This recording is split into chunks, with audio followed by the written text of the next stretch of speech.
Bangladeshi passport ব্যবহার করে যারা ইরাক ও সিরিয়ায় আইএস অধ্যুষিত এলাকায় চলে গিয়েছেন তারা আর ফিরতে পারবেন না, তাদেরকে কালো তালিকাভুক্ত করা হয়েছে। পুলিশের কাউন্টার টেরোরিজম অ্যান্ড ট্রান্সনেশনাল ক্রাইম বিভাগের কর্মকর্তারা বলছেন, ইরাক ও সিরিয়ার বড় অংশ থেকে আইএস যোদ্ধারা সরে যেতে বাধ্য হয়েছেন বা নিহত হয়েছেন। এ অবস্থায় বাংলাদেশ থেকে ওই অঞ্চলগুলোয় থাকা ব্যক্তিদের প্রবেশ ঠেকানো জরুরি হয়ে পড়েছে। তবে আইএস যোগ দিতে বাংলাদেশ থেকে কতজন গিয়েছেন সে সম্পর্কে সুনির্দিষ্ট কোনো তথ্য পুলিশ দিচ্ছে না। তাদের ধারণা এই সংখ্যা 50-এর বেশি হবে না।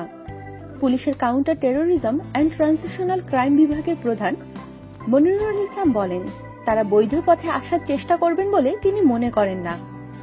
মনিরুল বলেন, যারা দেশ ছেড়ে গেছেন তারা ইতিমধ্যেই শনাক্ত হয়েছে, তাদের পাসপোর্টের তথ্য অভিবাসন পুলিশকে দেয়া হয়েছে, এতে করে তাদের বৈধ পথে দেশে ঢোকার আর সুযোগ নেই।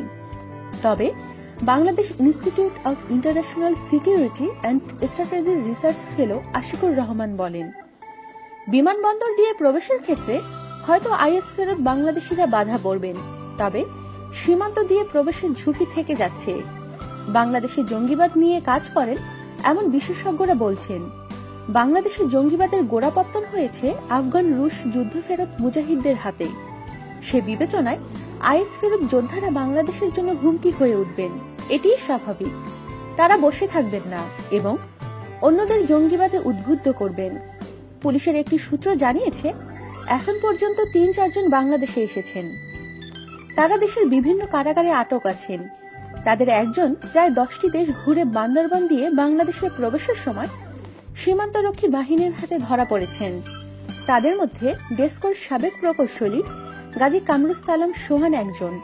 2015 সালের মে মাসে তিনি তুরস্ক সীমান্ত পার হওয়ার চেষ্টা করেছিলেন। তুরস্ক পুলিশ তাকে গ্রেফতার করে বাংলাদেশে পাঠায়। প্রায় 1.5 বছর পর র্যাব ঢাকা থেকে তাকে গ্রেফতার করে। তিনি এখন কারাগারে। দুশ্চিন্তা বাংলাদেশিদের নিয়ে, বংশোদ্ভূতদের নিয়েও। পুলিশের আশঙ্কা, বাংলাদেশে বংশোদ্ভূত বিদেশি বা প্রবাসী বাংলাদেশিরা বাংলাদেশকে ট্রানজিট হিসেবে ব্যবহার করার চেষ্টা করতে পারে। পুলিশের এই তালিকায় যুক্তরাজ্যের লুটেনের একটি পরিবার থেকে 12 জন রয়েছেন। এই পরিবারটির প্রধান 75 বছর বয়স্ক আব্দুল মান্নান।